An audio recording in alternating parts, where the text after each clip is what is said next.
बच्चों, आज आपको मैं एंटरटेन करने के लिए आपके लिए कुछ जोक्स लेकर आई हूँ। तो चलें शुरू करते हैं। जज, तुम पर इल्ज़ाम है कि तुमने 25 साल तक अपनी बीवी को डरा धमका कर अपने कंट्रोल में रखा। मुल्ज़िम, लेकिन सर। जज, सफाई नहीं, तरीका बताओ तरीका। शोहर, पानी पिला दो।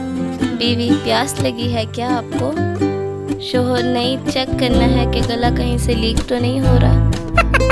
आदमी, जनाब आप सिर्फ शादीशुदा अफराद को ही मुलाजमत पर क्यों रखते हैं? अफसर, क्योंकि इनमें बेइज्जती बर्दाश्त करने की सलाहियत होती है और घर जाने की जल्दी भी नहीं होती। रोया वो लाश से लिपट कर इस कदर के लाश उठकर बोली, ले पहले तू मार ला।